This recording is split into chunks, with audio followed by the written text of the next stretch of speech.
Welcome to the Building Your Career podcast. I'm your host, Don Tarjanskis, and join us as we explore the world of construction. Each episode, we welcome a guest that shares career highlights and career advice, and hopefully inspires the next generation of construction professionals. Welcome to another edition of the Building Your Career podcast. Today, very excited to have on a guest, Mark Dormer, who has a lot of experience within the construction industry.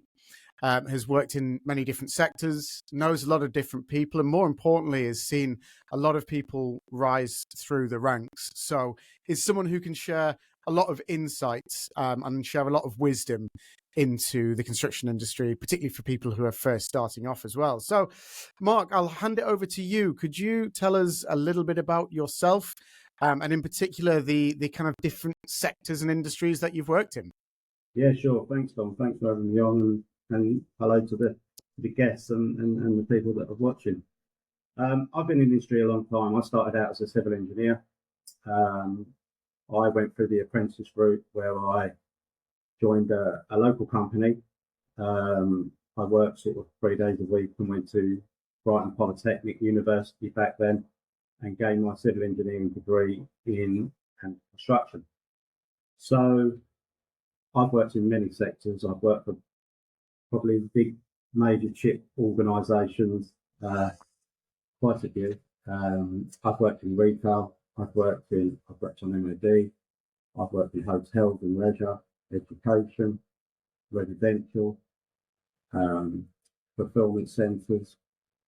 I've done new build, I've done cut and carve. So I started out as apprentice for Molan PLC, which was the biggest, probably the biggest main contractor out there at the time, and worked my way up through the ranks really as the lead engineer, contract manager, and I ended up project director. And then look,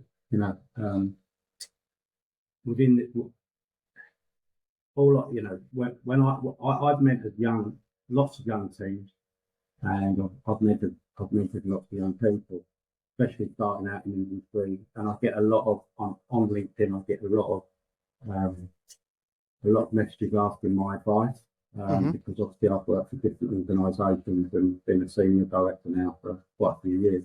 Yep. And what I say to them individuals is,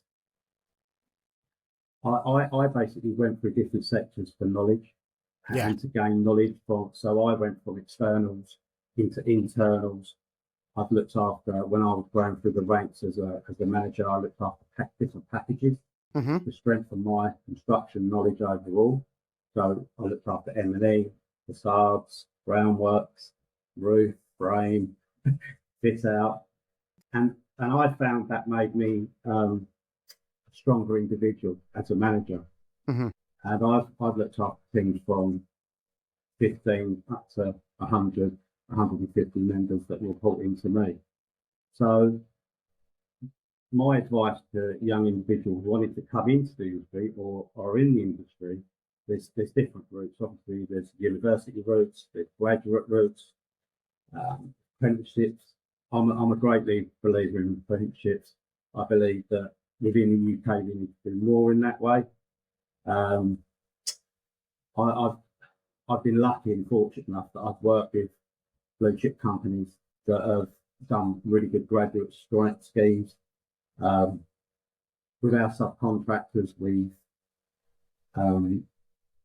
sort of asked them to be a partnership and bring in apprenticeships through subcontracts as well. So not only are we doing graduates, our supply chain are bringing in apprenticeships, graduates as well. Because people think that the university route is the ideal route. It all depends on the individual situation, what they want to do. But for me, I come through the apprentice route, and I've proven it's worked on really. Okay, brilliant. And I suppose for you, when you first started off, then what was it that kind of inspired you to pursue a career in construction? Where did it all kind of begin for you? Yeah, it's that old analogy. My dad was my dad was in the business. My dad's come from an Irish heritage, and that's all they knew. Come from a little place called Tipperary in a variety in a place called Beverley in Ireland. Hmm. And when he come over, obviously that's what they did. They done construction. So from the age of I don't know 10, I was always on site with my dad and my uncles and his team members. My dad had his own business for a while, so it was always going to be on the card for me. Really, I just enjoyed that sort of that lifestyle. And when all my friends were going out enjoying their summer holidays, I was cleaning bricks and sweeping up and cleaning up the site. But it gave me a good insight to then wanted to. I knew what I wanted to do early on in my career. And I just wanted to go back to something that you touched on before, kind of starting off your career as a civil engineer and then moving, into a different path in terms of the site management route. But because I think what we're trying to promote here is that there are many different routes available. And just because you've chosen one route into the construction industry, it doesn't mean that you have to stick with it. I mean, No, I've had a director on here who was, I think, 9 or 10 years as a quantity surveyor, yeah, but quickly realised that after 10 years did not want to be a quantity surveyor and wished that he had kind of chosen a different path earlier on. So it is really about kind of promoting that you don't have to stick to one path. So what were the kind of the major differences that you found between being a kind of civil engineer and then being based on site? What were the differences in the job role and responsibilities then? well, I was lucky that I was linked to a very established business, Moden PLC, and I being a civil engineer, you travel. We travelled the UK wide, Mm-hmm. and I spent a lot of time staying away from home and in the mud, doing controls and stations and data and settings, setting out for the project. And I did that for many years and enjoyed it. And it gives you great insight into whether that's frames, groundworks, whatever it is. Um, and I then decided I wanted to get into management. So that transition, I was lucky that I went on a, at that time at Nolan, it was just an apprentice management course. Mm-hmm. But I had the experience of being on site and being a civil engineer anyway. So I sort of bypassed a lot and went straight to construction management. And Mm-hmm. obviously, when you're a civil engineer, you can work in twos or threes, but you sort of work on your own, and you report into the project team, and Mm-hmm. and your lead engineer, which I was, one of them. Um, but going into construction management, totally different because obviously you tend to work with a lot of subcontractors.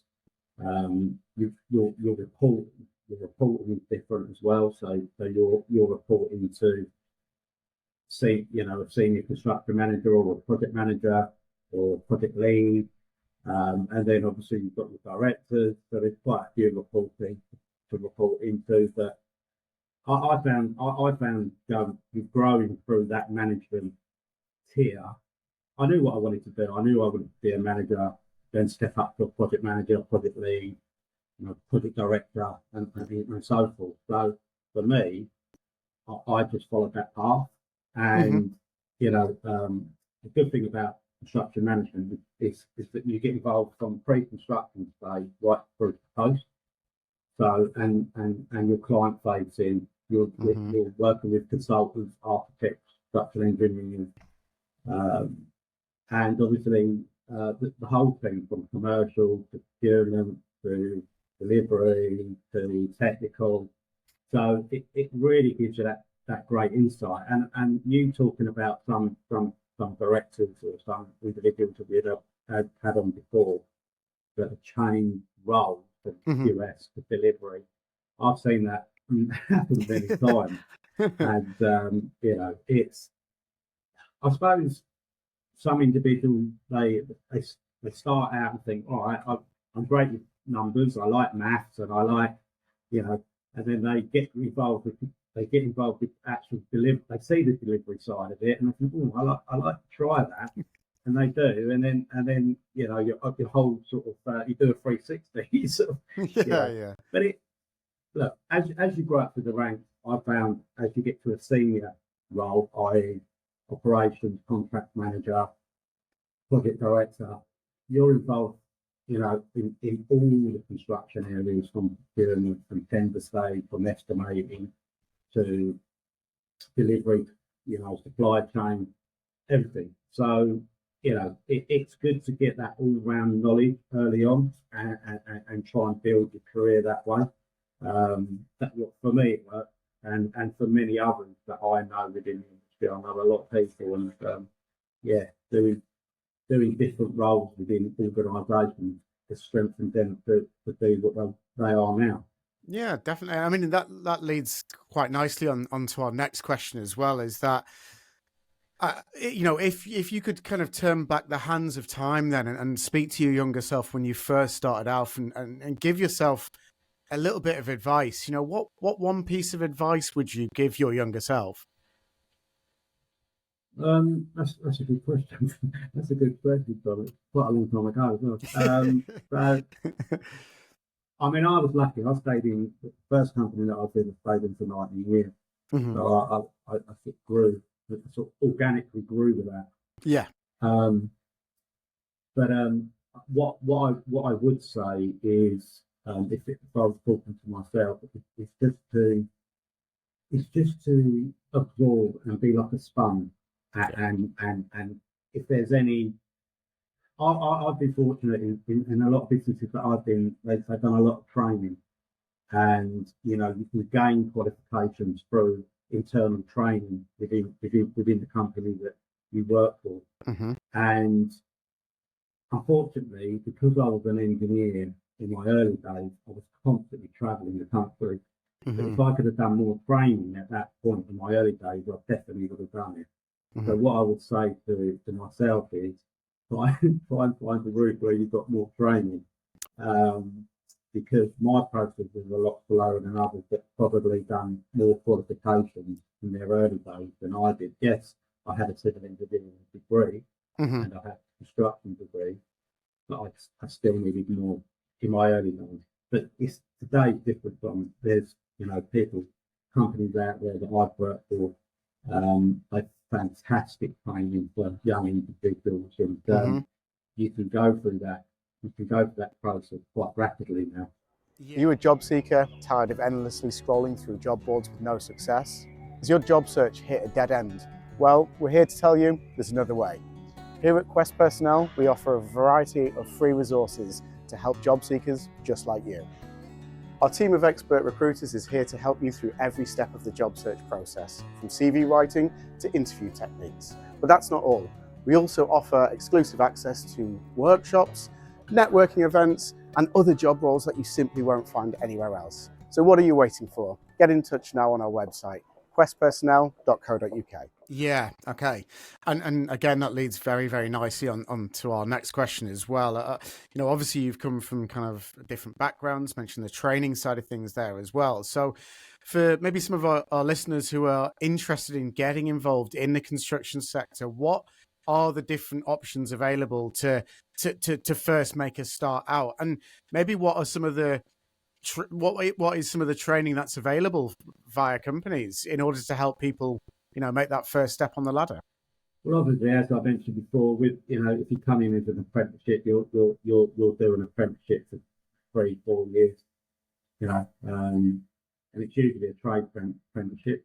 If you come in as a graduate, you know, I'll speak about Langerook, where I was at Langerook. You know, if you come in as a graduate, you know, you'll come as a graduate QS, or, you know, graduate site manager, and they'll have all the stages that you need to go through. And then obviously as a graduate as well, you'll go to college, and gain your qualifications through college.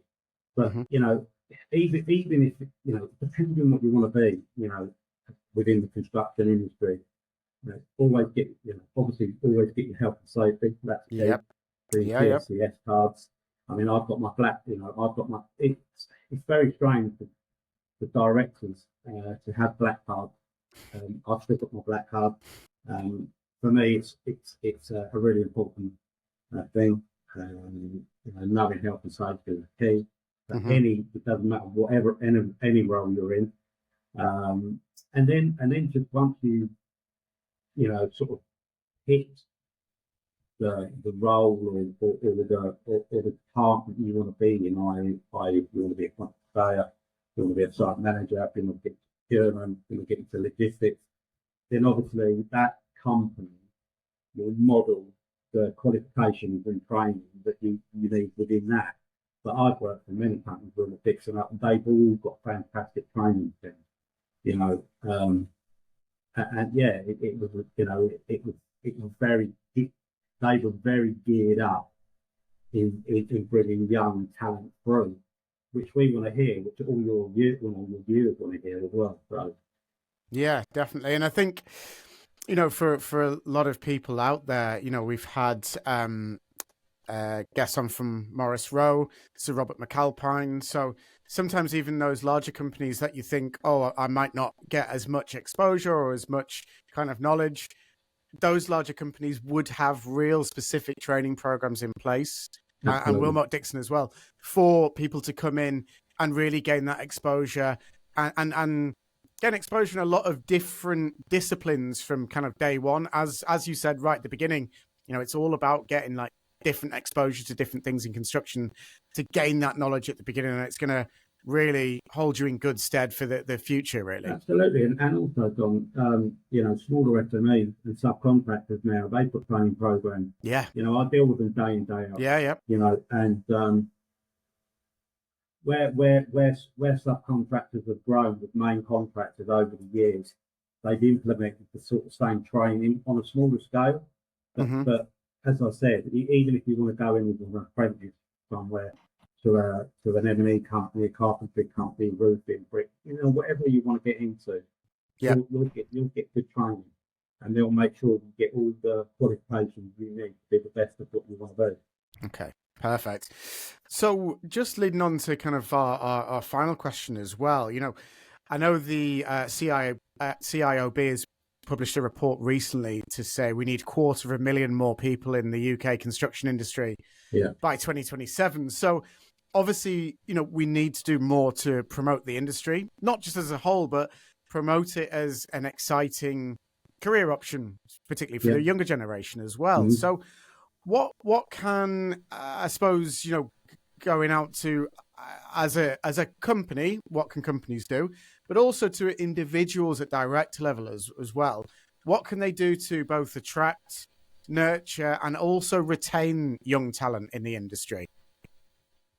Well, you said two things that are very important as well: attract and retain. Yep. Right.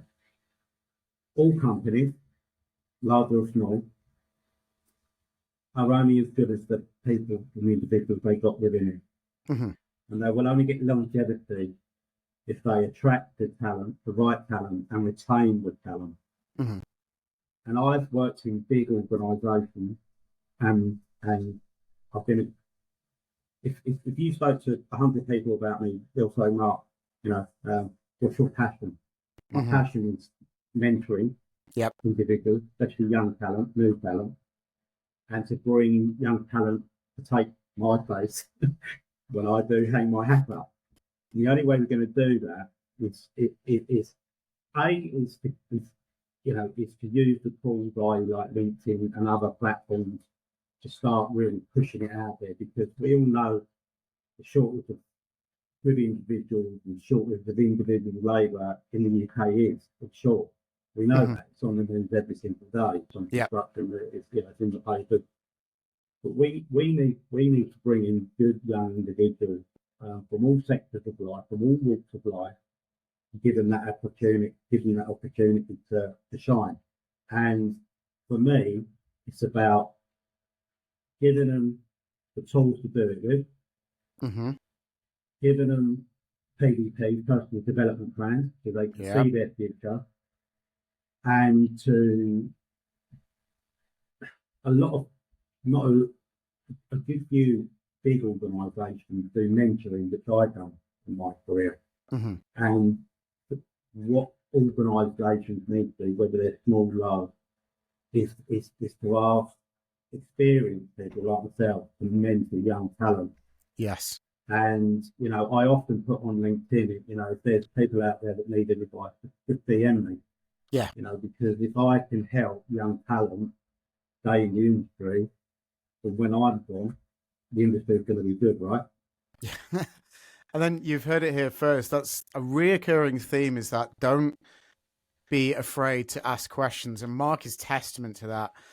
Someone who's very experienced in the industry, who's asking people, don't be afraid to ask me a question. So hats off to you there, Mark, most definitely. Just to kind of wrap things up as well then, because what we're trying to do here is maybe dispel some of the myths that the construction industry has. There's quite a lot of misconceptions about the industry, particularly for the younger generation. I know we had a chap on who was starting off in the industry, saying to his grandma, I've got a job as an assistant site manager in construction. She goes, oh, are you just going to be fixing roofs all day then? And just really didn't understand, kind of what it was. But that's a common myth, is that it's just trades and labour in construction. So out of interest, is there any kind of reoccurring themes that you tend to find in terms of when people come into the industry, they expect construction to be a certain way, and you tell them, from day one, that's simply not the case? Yeah, I mean, look, there's a lot of people have good and bad experiences joining the industry, and let's be honest. But I've been fortunate enough to be linked to some really good companies, and I've known individuals to join as just a pure labourer, and to just help with the general labouring job of sweeping up, moving materials, bits of just helping out, cleaning the welfare, and they liked being on site, and they liked the camaraderie of it all. And then suddenly said, look, then a chance that I could get on a management team, and we give them that chance, And all I can say is that the industry changed a lot over the last probably 15 to 20 years. And when I started, it was a very different industry, quite strong and hard industry to be in. But now it's structured that every individual has a fair crack of the whip, and it does, like I said, it doesn't matter what trade, what background, where you want to be within construction. The roots are there to gain your qualifications, the experience that you need to, and it doesn't matter whether you've got 10 A levels or no A levels at all. I'm not saying don't do well at college or school, but you can make a career within construction for a different route, positive route. Perfect. Well, Mark, you've been an incredible guest. I've actually really enjoyed having you on, and we've dispelled some of the myths there, particularly like don't be afraid to ask questions, because if you're on a building site, the people above you want to pass that knowledge on. They don't want that knowledge to be lost. I say to all any individual, whether you're apprentice or site manager, no question silly. Not asking for silly things. If you ask the question, you gain knowledge, right? So as I said, my key thing is be a sponge, look broad, ask questions. Yeah. Don't be afraid. So and you'll find the more questions you ask, the more understanding of that particular item that you want to know about. So it's a great industry to be in. I've been in it a long time. Brilliant. Well, Mark, thank you so much for taking the time out to be a guest on the podcast. It's been incredible. Thank you so much. Thank you, Don. Thank you for joining us on the Building Your Career podcast. We hope you enjoyed hearing from our guest and learning about the different career paths available. Don't forget to like, comment and subscribe so we can reach even more listeners.